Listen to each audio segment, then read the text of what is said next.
Shut up and sit down. Welcome to the Health and Wealth Podcast with your hosts, Tim and Carter. What's trending, Enrichers? Carter Wilcoxson, founder of CSI Financial Group here, with my co-host and former wealth advisor, Tim James, founder of ChemicalFreeBody.com and your new health advisor. This is the show where we reveal the connection between physical and financial abundance. Hey, welcome back, Enrichers. Carter Wilcoxson coming to you from phenomenal weather, Phoenix, Arizona. It is now officially season here. This is our Thanksgiving show. I'm calling it that because it is the week of Thanksgiving for a little bit of a time stamp there.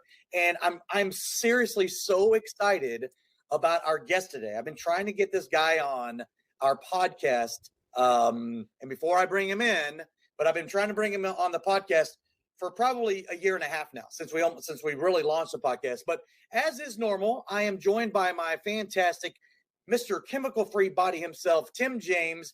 Tim, my man, how are you? Hey, dude, doing good, doing awesome. Building's getting the rest of the sidings going up today and tomorrow, which is cool, or the underlayment at least. And we're getting really good weather. We're lucky. We got a snowstorm and then it evaporated in like 3 days, and it's just been kind of dry and cold, a little bit of sun, a little bit of overcast. So that's good. Went to the Grange. We have a Grange down the hall or down the road here from us, and took my mom and dad to the Grange for my dad wanted to go to a Grange meeting. So that was fun. Got them out of the house, and all's good, man. Feeling healthy. Excited to talk to the Enrichers today and hear Phil's story. Yeah, that's phenomenal. And I know that's been a labor of love for you there, taking care of, your folks and, living basically right outside their home, getting that all prepared. And for you Enrichers, thank you for joining us for another episode of the Health and Wealth Podcast. If you're not watching, and if you haven't, if you normally watch, that's great. If you're just listening, Tim, looks like you're growing in your winter fuzz there, huh? It's been that way for a while, man. Well, we haven't done a podcast recording in it like 3 weeks. I know. So that's why I haven't seen. I know. I'm like you now. It's just easier to like buzz it than to shave. It's like it.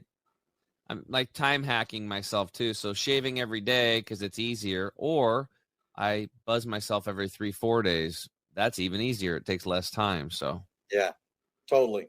I can show off more of my grays. The old salt and pepper. Well, I mean, Christina, she loves the salt and pepper. So that's, I used to grow my beard in the winter and then I'd shave it off in the summer. Obviously Phoenix gets 115 degrees, right? Yeah. I'd shave it off in the summertime, and inevitably a couple things would happen.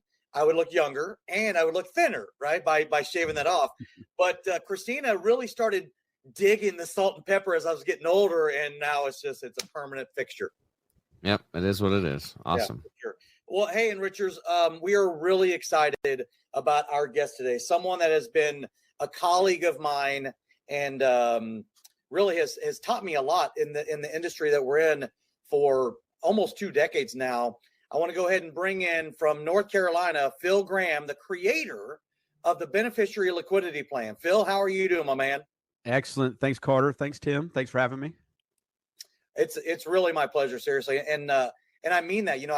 I've talked with you since we launched the podcast, which we have, I think, almost 80 episodes launched now. I can't even believe that we've launched 80 episodes, one a week. That's how persistent we've been with that. But, I've really been wanting to get you on the podcast, but we were just talking recently, and I know we're going to get more in depth in the second segment about some things that are coming up with you that I'm very excited about for you and for our partnership. But as is traditional, we want to go ahead and get the backstory, right? We want to hear, our Enrichers want to hear, what was it that brought Phil Graham into the financial services arena? So without any further delay, share away, Phil Graham. Carter, it has a lot to do with luck and maybe dumb luck. Coming out of college, wanted a job, would have loved to work with my friends. And it just so happened that my best friend from college, their family had a startup, annuity distribution company. And I didn't even know what that was, right? Like, I was getting out of college, like, what's an annuity? But all I knew was I wanted to work with my best friend.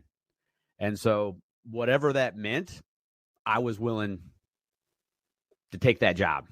Can I pay my basic apartment rent and my little car payment?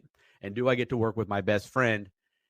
Everything else at that point in time didn't matter to me. So that's why I call it luck, because I did it solely because I wanted to work with my friend. You fast forward 25 years and I couldn't imagine doing anything else. Being in this industry, it's obviously evolved a lot, as you've seen. You've evolved your business. I've evolved mine,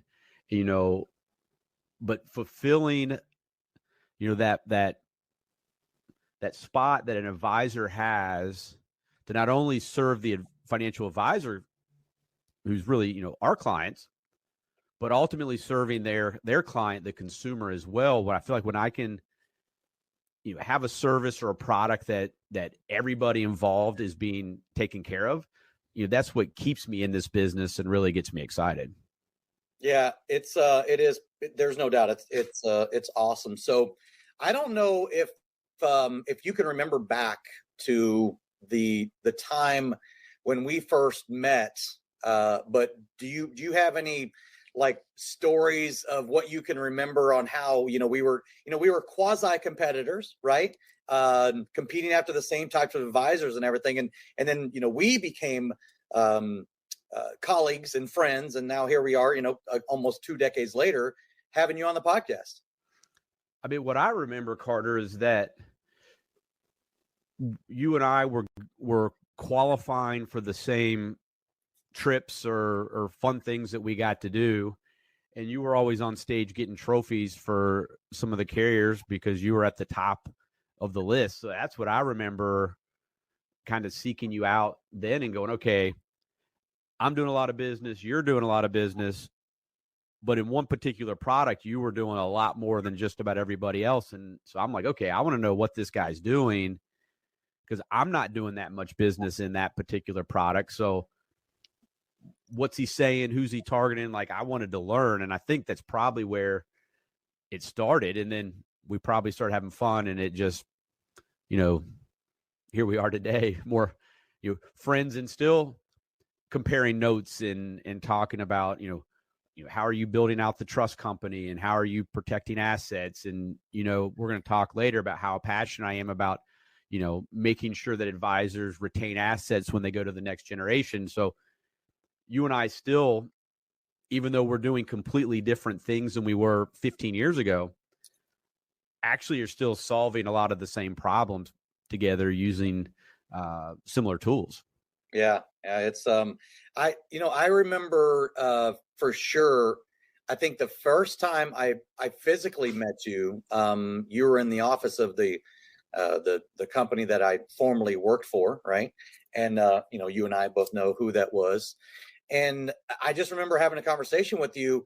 And then you're exactly right. I remember you reaching out to me, and I've been a fan of this word collaboration way before collaboration was like a thing, right? Where it was cool, because I knew that there was plenty to go around. And when I say plenty, obviously our ideal clients that we're after, right? There are those independent advisors that are out there. There's plenty, right? I mean, there's a plethora of them. It's not really competing against, one another, even though we were at the time. But I remember you seeking me out and us having a conversation, and we were simpatico from the beginning. Yeah, and I for some reason I'd always operated in that fashion where I always had, friendly competitors, people that I were friends with that a lot of people considered competition. But like you said, Carter, I've always felt like there's enough business to go around. I live in a world of abundance, not scarcity. And so if you have that abundance mindset, you're not worried about, someone that's like-minded, taking your clients or losing market share.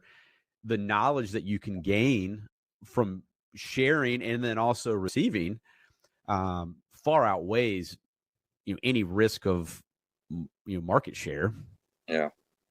Yeah. Well, let's do this, Phil. I actually want the enrichers to get a sense of where you come from. So talk a little bit about, your background, what it was other than just the friendship, like, where you went to college, family and stuff like that. Share a little bit about that with us, if you don't mind.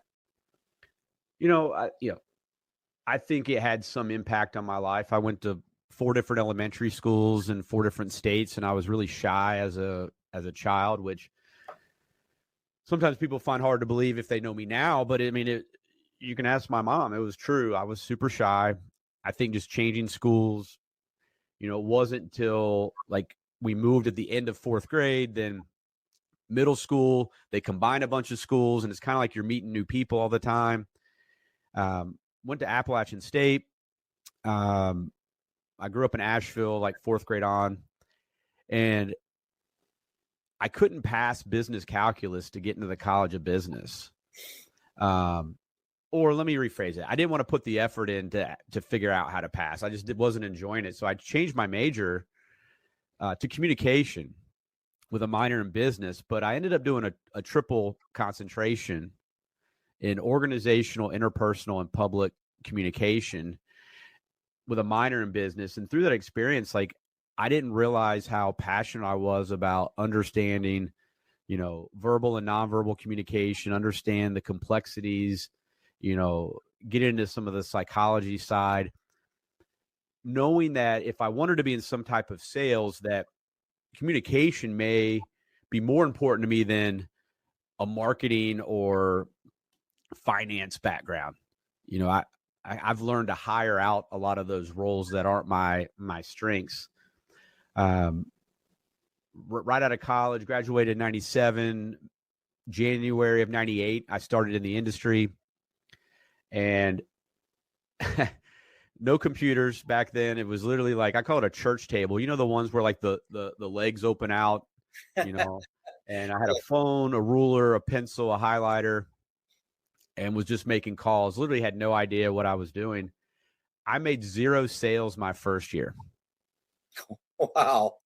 Now, I called thousands of agents and financial advisors, but I got in 0 business. Ironically, we did, as a company, we did $12 million of annuity sales that first year.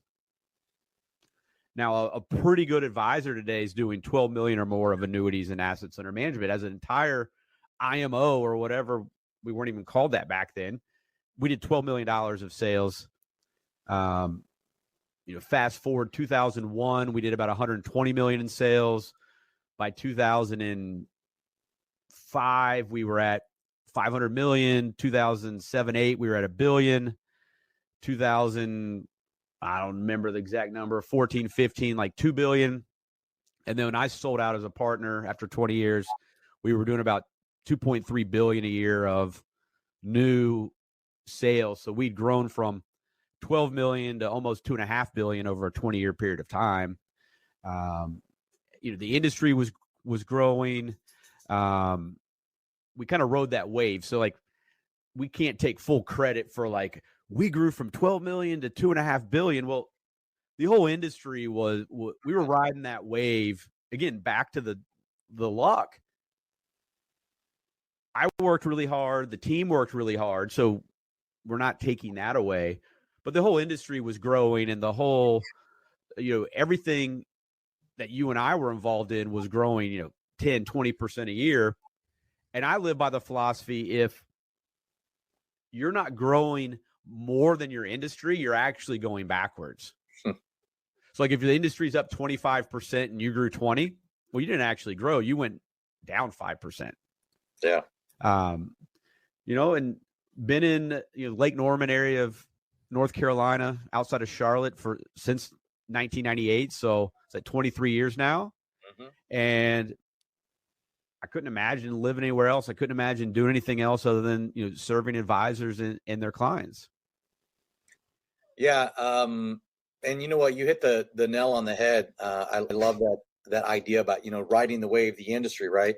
And it was, it was very providential, much in the same vein as it was providential. The fact that how I even got into the industry in the first place was I was a caddy for the guy who, co-founded, that distribution model. Right. And, you've got to have a little bit of luck in anything that you do, but then I feel the same exact way. I couldn't imagine doing anything else. Like the amount of benefit that we provide and the amount of solutions we provide and being able to ultimately create these like win-win-win scenarios. It really helps with that purpose-driven life, that anybody really wants to have. And I know you've got that in spades, much like I do. Well, you could be the greatest business person, salesperson in the world, but if you're in a shrinking industry with terrible margins, how successful can you really be? And so again, this wasn't pre-calculated on my part, just happened to get into an industry with good margins. We were in the early stages back in 98 where it was new. There wasn't a ton of competition at the time. And we worked really hard, had a lot of great ideas, and that, kind of multiplied our success. And so I don't want that to diminish the success, but I do want to, I'm very honest with myself about what was my participation in that huge growth that the industry had. Yeah, and that ultimately led you to where you're at today, right? And I know that we're going to be probably talking about that here in a second. Tim, do you have anything that you want to ask or share? Since Phil and I have been in the same industry together for almost 2 decades, and close compatriots. Well, I think I'll save my questions for the next segment because it's time to take a break, and then we're going to find. I from my standpoint, I've got some questions for you, Phil. One of them will be fun. And we'll take a break, and we'll be right back. Estate planning. What does that even mean? When the inevitable happens for everyone on this planet, your estate plan kicks into action. But first, let's start with what an estate is. An estate is simply everything you own. Now, here's the issue and what needs to be understood when this event occurs. You only have 2 choices on this plan. Number 1, either you plan how your estate gets handed out and distributed to those you leave behind. Or number 2, your state decides who gets everything you own. For the first time ever, you can now take complete and total control of this plan that you've been deprived of for most of your life and generations before you. You can get personalized assistance along the way with a team of specialists whose job it is to make sure you have true peace of mind. It's important to understand that estate planning is a journey, and rest assured that our team will be available to you all along the way and at every step. Welcome to eState Plan, home of the last estate plan you'll ever need. To learn more, make sure to reach out to your local advisor licensed with us or go to our website for more information. What's up, Enrichers? Tim James here. I am back with my co-host, Carter Wilcoxson. Today in the house, we've got Phil Graham, one of Carter's longtime friends and business associates. So my first question is, what does it say? What's that sign behind you? You can't read the whole thing, Phil. The people who tried to bury you didn't know you were a seed. That's awesome. I couldn't make out all of it, but I was like, I saw seed, and I'm all into growing things and stuff, so I figured it was probably profound. Yeah, it's just a reminder. Anybody that tries to bury you, if you're a seed, you just grow. You grow from that. Yeah. I for some reason, I don't know if it's just like growing up low income, middle class on a dirt road, literally. And now I have gravel on it. Very excited. So my truck doesn't get so dirty. But when somebody tells me I can't do something, then it's literally like that fires me up more than anything. It's like, well, really? I can't? Oh, okay. Well, watch this. You know, I'll show you. So it's kind of like you are a seed and they just dumped a bunch of healthy manure on you. That's right. And everybody's looked, oh, he just got shit on. Well, guess what?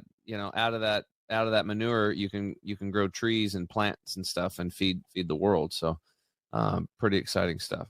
Okay. So in layman's terms, why don't you explain to myself and the guests, what you do on a daily basis to help people? Yeah. So I came from the annuity life insurance investment world. I saw this statistic that got me excited, Tim, and it was, there's $68 trillion transferring hands over the next 25 years. Now, UBS just did a report last week. This is 3 years after the report that I originally saw. This is $80 trillion with a T, trillion, 80 trillion, that will be transferring hands from one generation to the next. Well, as a former annuity person, I loved money in motion. Like, I needed money to be moving in order for me to get paid. So I got excited by that. I'm like, man, that's a lot of money transferring hands. But then the next statistic I saw is one that scared me. And it's 66% of beneficiaries fire their parents' advisor immediately upon inheriting wealth. Now, again, that's from wealthmanagement.com. UBS says it's 80% fire their parents' advisor. Vanguard says it's 95%. But regardless of what the number is, it's a lot. And most advisors would agree. And if 66% of the assets you manage starts walking out the door, you can't refill that proverbial bucket fast enough, right? So money's going out faster than you can bring it in. That's not a good business model for financial advisors. All right, well, why? Well, the easy answer is, and any advisor would pretty much agree to this, is that they don't have a relationship with the inheriting generation. Okay, why not? Well, could be geographic. Kids live in a different area. Could be they're not the financial advisor's ideal client, or the real answer we get from a lot of advisors, well, they're just too busy and they just haven't had time to deal with it. But they agree they need a relationship. So I'm going to talk about how we solve that problem. But then I dug a little bit further, Tim, and I truly believe one of the main reasons that the beneficiaries fire the advisor is the death claims process.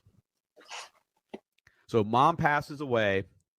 The kids call the financial advisor and go, hey, Phil, mom just passed away. And almost every financial advisor, again, agree that they say about the exact same thing. We're so sorry for your loss. We loved your mother. She was a great client. Let us know if there's anything we can do for you. And almost immediately, the beneficiaries are going to go, well, yeah, Phil, we need money.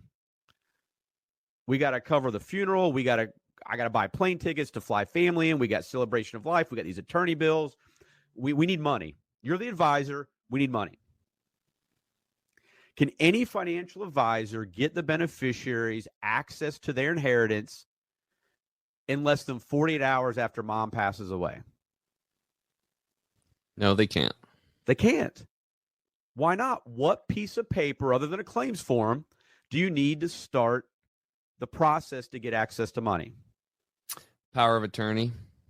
Power of attorney dies when they die, and we'll get to that. Death certificate. Need a death certificate. Now, I always ask people, do you know how long it takes to get a certified copy of a death certificate? Because most people don't know unless they've had to deal with it. But what's interesting about that question is it changed after COVID. You used to be able to drive down to the courthouse, wait in line, maybe get it expedited from the state capitol or something.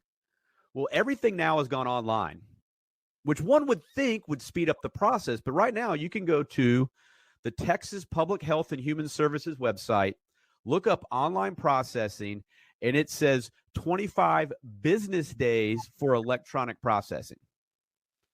I think California might say 6 months now. It takes weeks, if not longer, to get a death certificate today. Now, that's assuming that there's a known cause of death, that the coroner was able to sign off on the cause of death. They're not doing autopsies or anything else. They could drag it on for even longer. And here's a trick question.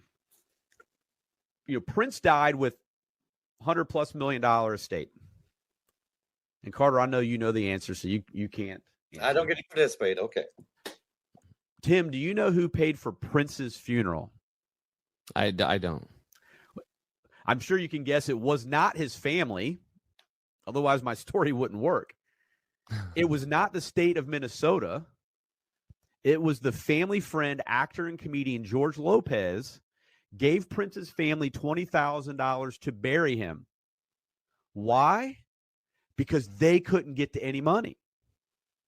Now, one of the sad parts about that is I didn't know Prince personally, but I'm pretty sure $20,000 wouldn't cover the budget of a funeral that Prince would have wanted. Just saying. But I believe that this same thing happens every day in America. But instead of it being George Lopez and Prince, it's one of the financial advisor clients passes away. One of the family members is deemed more successful than the others. They get stuck paying the bills. They never get reimbursed. And now Thanksgiving is awkward. And what breaks my heart is that the majority of the time there was money there that mom or dad or whoever passed away thought they'd set aside for the kids to use. They just didn't understand the process. And so it caused a burden to the family. So is this where all roads lead back to a trust? Well, partially, and I'll get into that, but all roads now lead back to the beneficiary liquidity plan. So with the beneficiary liquidity plan, what clients love, Tim, is that they don't have to make premium payments or buy more of anything. They already have money. We can only work with clients that have some sort of asset. They don't have to be rich. They just have to have money. We help them determine the minimum that their family's going to need for that 30, 45, 60 days while the estate's tied up. We look at all their assets, figure out where we want to allocate it from, and we simply shift it from their left pocket to their right pocket. It's still their money. But now, on one of the worst days of their family's life, the day they pass away, it's not a burden because we don't require a death certificate to pay out the full death claim tax-free at death. So clients love us because we're just taking the money they'd already earmarked and making sure it's set up properly to eliminate the burden for their family. And where it works with estate planning is, most of estate planning, we talk about, annuities and life insurance. Well, they require a death certificate. I love annuities and I love life insurance, but they don't create liquidity.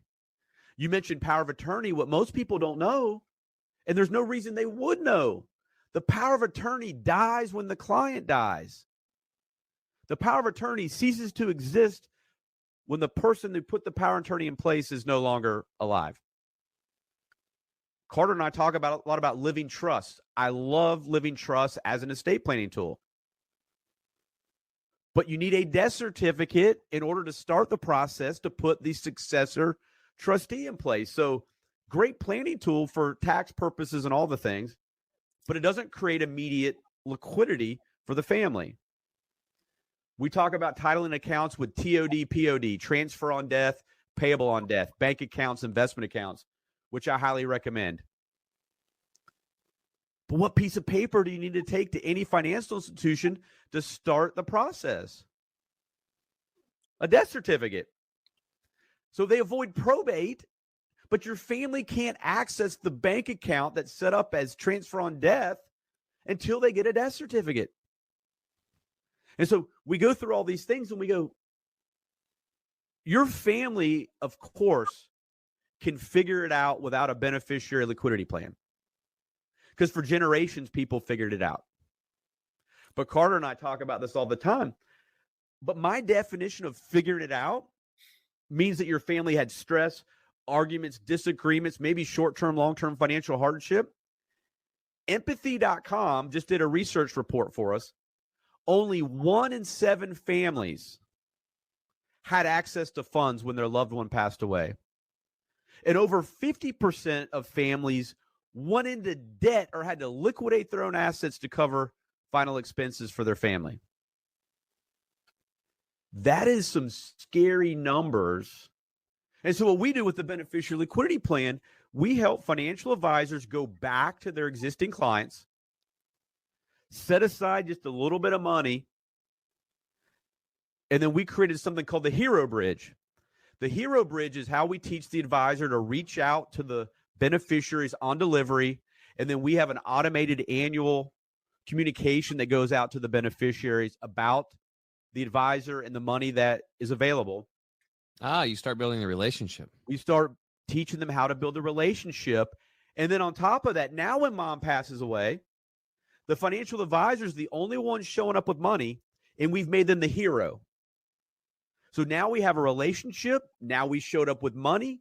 I just dramatically increased the probability of maintaining those assets when that loved one passes away versus them walking out the door. And that's all I do all day, every day, is help advisors bridge that gap, not only for their families, but bridge that gap for them maintaining those assets. And I think Carter's super passionate about that with the estate plan and everything he's built out. The beneficial liquidity plan just fits right in, and we're having like the same conversations. It is just another tool that helps advisors, help families and retain the assets. Yeah, well, and I think that was a really good summation of that. I totally get it, and it's kind of a no-brainer. Carter, do you have that in your suite of products as of right now? Yeah, so what I'm really excited about, and I don't know, Phil, if you want to sort of allude to some of the digital, onboarding process is going to make it even simpler as we, as the beginning of the year is very exciting. I know for both of us, and one of the things that we just added as part of the estate plan portfolio, like we have an entire list of all the stuff that comes with it. The very last line item is TBD, beneficiary liquidity plan, to be determined. So we are actually on the front end educating clients on this is the final piece that at some point in this onboarding process, we are going to allocate a percentage or a dollar amount. We don't know what it is yet, but we are going to do that as a final piece of your estate plan portfolio. Because if somebody is already going through the estate planning process, A, they have at least a little bit of money, and B, they care about their family enough that they're going through the process to put it in place. So if they have a little bit of money and they care about their family, surely they don't want it to be a burden and their family not being able to access $15,000, $20,000 when they pass away, especially if it doesn't cost them anything. It's just allocating the money. They're not buying more inheritance. It's money they already have. We just shift it over and set it up properly. And so we're going completely digital next year, where fully digital application process, but also fully digital claims process, where we want to make this easy, but it integrates seamlessly into the estate plan, where if an advisor is going through the estate planning process, like Carter said, it's the final piece to the estate plan. By just, you go through everything and boom, you just add this on as the last piece. Awesome. There you go. I'm actually blown away. I think that's a really awesome service. It's very needed. Just recently a friend of mine's dad passed away, and once again, last minute, like he was in the hospital signing will documents and stuff, didn't even get a trust in place. And then one of the family members, one of their children, was like, I need to go buy the house and get the gun. And dad wasn't even dead yet. And then took a whole bunch of guns and just started doing weird shit. And it's like, so I just think it's a good idea. And then you're right. The one guy, or the one family member that had the most financial success ended up being the one that was like coordinating everything and trying to talk to the brothers and sisters and all that stuff. And he called me, and it was just like beside himself because his one sibling just went gunny sack, and it was just like, went crazy, and they couldn't even believe it's the same person. All of a sudden, yeah, dad wanted me to have this, and dad wanted me to have that. And then if you don't do it, then there's going to be hell to pay. Crazy it's one stuff. of the most emotional times for a family, just because they lost their loved one. And so it can be a triggering event. And unfortunately, you see the worst in people. So the last thing you do is you want in your family fighting over who's covering all these expenses. When the money's there, we take that burden off the executor or whoever's in charge, where they at least know they're not trying to get reimbursed from, someone that's kind of gone off the rails a little bit, because he may never get reimbursed. And even if he can financially weather that, that's going to create tension, even more tension amongst the siblings. And I can assure you that the majority of the time, that is not what dad wanted. He thought everything was going to be, oh, there's money in the bank, there's this and that. Well, nobody realizes they can't get to it. So part of it is us getting out in front of this before people pass away and just allocating the money in advance. And again, Dad already thought, oh, this 25 grand is what they're going to use. But Dad didn't know they wouldn't be able to get to it. And that's the problem that we solve. Awesome, man. The Beneficiary Liquidity Plan. It's an awesome service. It's an awesome tag on to what Carter's doing. So we're going to take another break, guys. When we get back, we'll talk a little bit about the health stuff now that you and Carter, Phil, have protected people's wealth, especially on transfer of death. We'll be right back.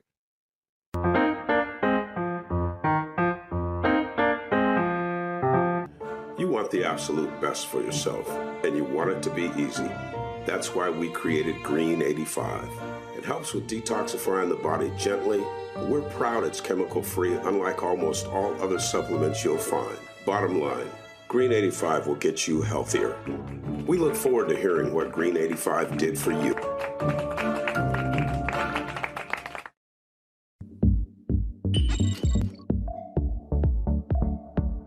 To get this product and our other amazing products, go to chemicalfreebody.com. That's chemicalfreebody.com.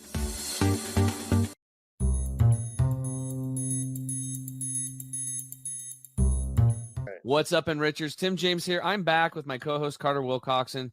Today in the house, we have Phil Graham. He's the creator of the Beneficiary Liquidity Plan. If you just listened to the last segment, now you know about it, and so do I. And very exciting stuff, Phil. Very exciting stuff. I'm really happy to know about it, and I want to add that to my mom and dad's, and I know I got to get my plan in place too. Yep. So we'll be doing that because I purchased the farm from them and all that jazz. So, okay, Phil, this is the part in the on our podcast in this show where we flip the script, and you just get to ask me any question that you have about your health, public health, health of a friend or family member, whatever. What you got? Well, how much, like, we have a trainer come to the house 3 times a week, and, you know, trying to lose weight and have cut a lot of calories. And, you know, there's so much information online, everything contradicts itself. Like, if you wanted to believe that eating carrots makes you blind, you can find an article that talks about eating carrots would make you blind. Is calorie intake like a main factor in weight loss? Or, you know, someone that's fairly active that's wanting to lose weight, like, what are some of the key things in addition to exercise that they can be doing? Well, I think when people, you know, focus specifically on calorie counting, that's kind of missing the big picture. And the big picture is because those calories that are entering your mouth are an input to your system. So the big question is what is the quality of those inputs? What are the quality of those calories? Were they grown in nutritious soil that was dense with nutrients, or was it grown in nutrient deficient soil, like most soils today, missing 85% of the nutrients? Were those calories processed? Were they stripped of their nutrition and then enriched with synthetic vitamins like they do in children's cereals, as a prime example? Were those inputs fried at high temperatures, cooked at high temperatures, pasteurized 190 degrees to kill bad pathogens, right? All this stuff. Irradiation, which happens to potatoes, right? They irradiate them so they don't grow. It's called despudding, but it's basically a nuclear cooking of the food. Microwaving the food is another example of radiation. So how far away from nature are those calories? What's happened in between, you know, the seed growing and the harvest and the processing and getting it to the grocery store? And then what did you do to it before you consume that calorie? So that would be a very first question. There's a lot. Yeah, because there's a lot going on there, because, you know, what you eat does matter. It's going to, you know, your inputs. In fact, my shirt says ingredients matter, and they sure as heck do. The closer your food and your calories are to nature, you know, the healthier you're going to be, the fresher foods. So for us, we have a lot of people coming to us for weight loss. And I'm like, yeah, we can help you. There's no question. We've helped a lot of people with weight loss, no question. But when you come here as your major focus of weight loss, what they realize is that the weight gain is a byproduct of an unhealthy system. That's what it really is. Your system is basically saying, it's like a check engine light flashing. You're driving your nice new car and the light goes on. You're like, oh shit, I got to get this thing into the shop because if I don't, I could have a big bill, right? Especially if you got a Mercedes, it's going to be a big bill anyway, but it could be really big, right? What if I let this keep going? It's like, wow, it's just like brakes is a perfect example. When your brakes start getting down to a certain amount, you want to change the brake pads, because if you don't, they go away and then it starts eating into the calipers and you destroy them. Then you got to fix the brake pads and the calipers, and then you just doubled your bill. Yeah. So, being prevention. So if you notice that you're overweight, you basically, it's your lifestyle, right? Some things are going to have to change in your lifestyle. It's like a big flashing red light. See, for me, I was overweight, 42 pounds, flashing red light. I had eczema on my elbows and my knees, another skin issue, flashing red light. My energy was down, flashing red light. I wasn't sleeping well. I was pooping blood. All these are like check engine lights. And I just kept going through the motions, and I hope that goes away. And, trying a few little things, trying juicing here and there and did it wrong, and trying calorie restriction. And then I freaked out. Well, so for us, when somebody comes to me and they're like, hey, I want to lose weight, I'm like, we'll help you do that. But the weight loss or the weight gain, whatever you're trying to do, is going to be a byproduct of you learning how to take care of your car, your body, your system. And the first thing is detoxing and cleaning it up. We have to clean up the mess that's already accumulated inside of you in your gastrointestinal tract. You can go lift all you want, do all the cardio you want, even do yoga, and that stuff will help, but it's not going to solve your problem, right? Because you still have the same inputs. You probably aren't, the foods that are going in, the drinks, the time you go to bed, the time you wake up, the quality of the air that you're breathing in your home, the quality of the water that you're drinking, personal care products that you're putting on your face, your skin, your deodorant. All these things need to be taken a look at, because what we found is that every single child being born today is completely loaded with at least 180 cancer-causing chemicals. I share this all the time. When you're done with this interview, go check this out. Type in your browser umbilical cord chemical, and you'll see that there's like 212 chemicals in the umbilical cord when children are born that cause developmental and brain disorders. And like I said, almost 200 for cancer. So some guys like us that are in our 50s and beyond, we've had more time to bioaccumulate these toxins in the cell and in the fat and the muscle tissue. So your fat tissue actually will not release at some level because it's storing toxic chemicals to prevent them from killing you. That's at the level we're at today, but you can't see it. It's microscopic, so it's out of sight, out of mind. That's where your cells are constipated, Phil, just like everybody else's. There's a buildup of toxins on the cell. It's like they're carrying around a backpack, and the backpack's leaking toxins into the cell. All of them. They have trillions of backpacks inside of you. So your job as the operator of the system is to get the education on this, get the awareness, and start taking action. We have to clean up the digestive tract and remove the on average 6 to 12 pounds of impacted fecal material. It's disease causing. It's highly acid, low oxygen area, perfect breeding ground for harmful organisms, viruses, bacteria, mold, yeast, fungus, parasites, mutagens, cancers, all this stuff. And you want to start alkalizing the body, charging the body with oxygen, and then we have to start cleaning up the cells. We have to reduce inflammation on the cells. We have to hydrate the cells. We have to get a good fat membrane around the cells. And all this is very easy to do. It's actually very simple to do. Getting the river flowing again in the body, the blood flowing, getting it out to dormant capillaries, getting oxygen and nutrients and flooding the body with nutrients. And some of those nutrients are just being kind to yourself and not being so hard on yourself. If you do have a piece of cake, we'll really enjoy it. But then, keep focusing on where you're headed, So, there's a lot of things here, but I think the bottom line is for somebody that wants to lose weight, there's a bigger answer here. Why are you overweight in the first place? So we have to look at stress. Number one, do you have any stress? Probably a little bit. Right. So, yeah. My first question, I feel like it's normal now. So like, I don't even notice, right. But I'm sure my body notices, but I don't notice because my barometer's gone through the roof on what I think is stressful. Yeah. So this is the first thing. And guys have this thing called ego, and it's bigger than usually a woman's ego. So getting over that and getting through that is some work that needs to be done. And when you do, and you have strategies to reduce your stress on a daily basis, because your body is going to go into fight or flight no matter what. I mean, this is the level we're at. So go back 2,000 years and you grab somebody and you time warp them and you're going 75 miles an hour down highway, whatever it is, right? Freeway. What's going to happen if that person's transported into a car going 75 miles an hour? Well, they might have a heart attack. They're going to freaking freak out because human beings are not supposed to go 75. I mean, maybe a cheetah can get close to that, but we can run maybe 20 miles an hour or something. So they're going to freak out. Their system is going to have stress on it, like it or not. Just the act of driving a car can be stressful, right? Our daily lives are stressful. There's EMF stress, financial stress, family stress, career stress, blah, blah, blah. There's a lot of stresses going on.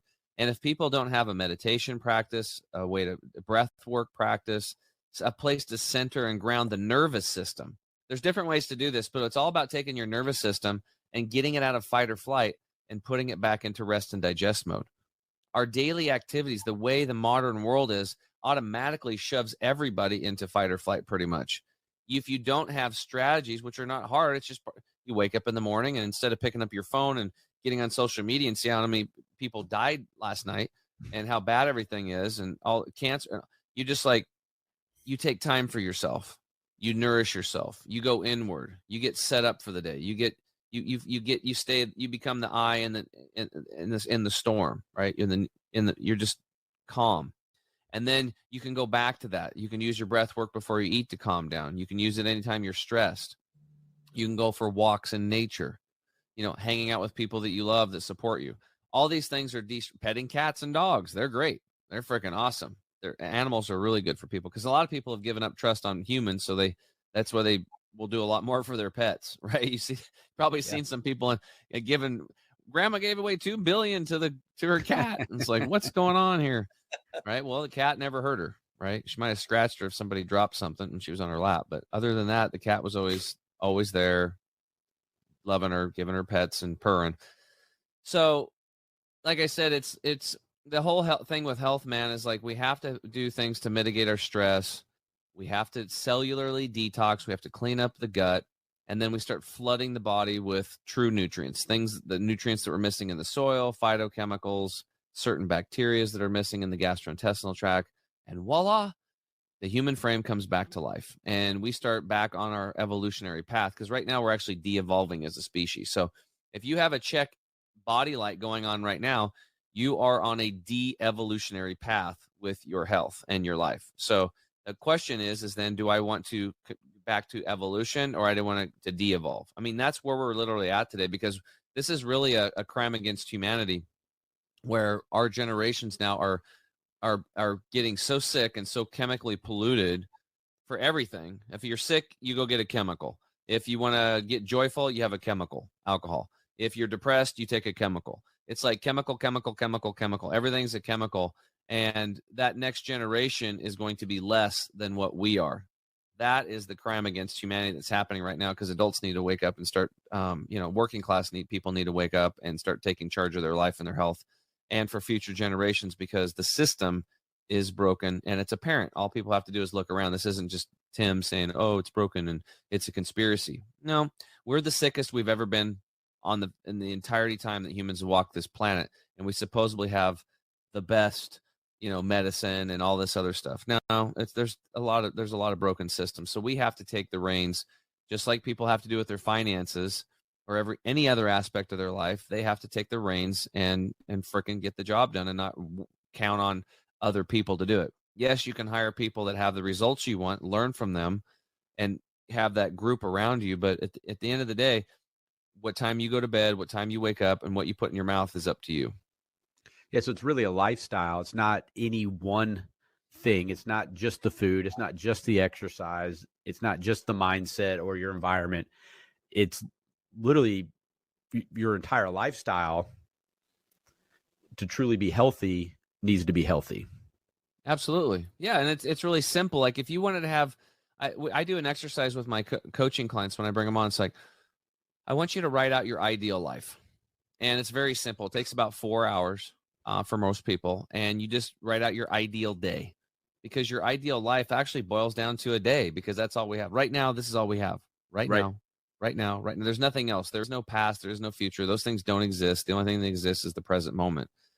So what's your ideal day? Where would you wake up? Would you wake up in the mountains? Would you wake up on the beach? Who would you wake up with? Would they wake up and tell you you're a piece of crap, or would you want them to wake up and say, good morning, I love you? Right. What would you drink? Would you do yoga? What would your ideal day be like? Right. And you just map that out from the time, and your ideal day actually starts from your nighttime routine.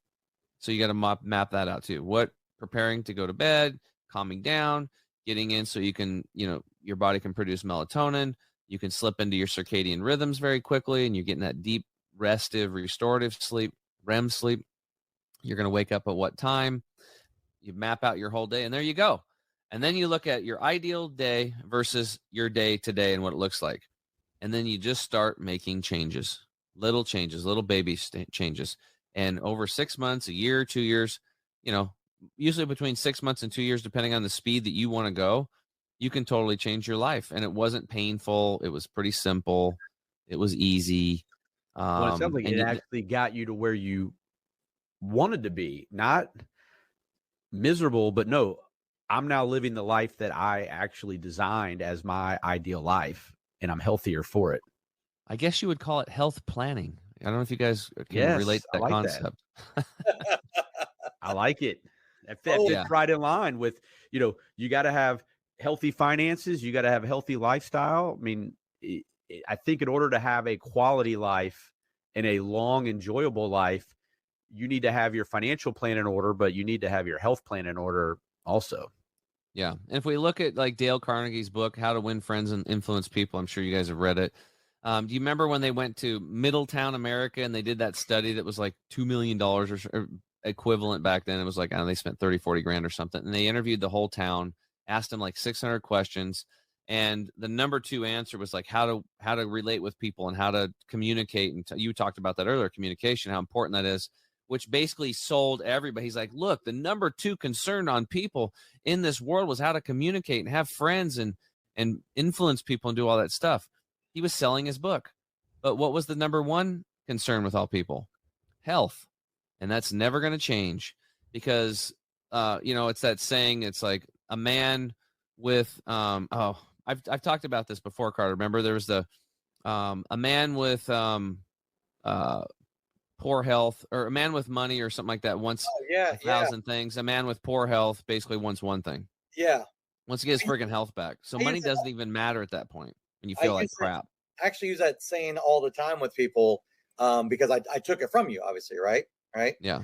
The healthy person, right, wants a million things. A sick person just wants one. Yeah. Yeah. Yeah. And so it puts everything in perspective. And unfortunately, our society, we put off all this stuff. We kick our health can down the road as far as we can because we don't want to change because we have to be honest with ourselves. We're addicts and we're food addicts, and most people are not happy. 74% of people are not happy in their careers. They're working for money they don't really, at careers they don't want. So many people, it's close to 70% of people are getting divorced. So obviously people don't know what the hell they're doing in relationships either.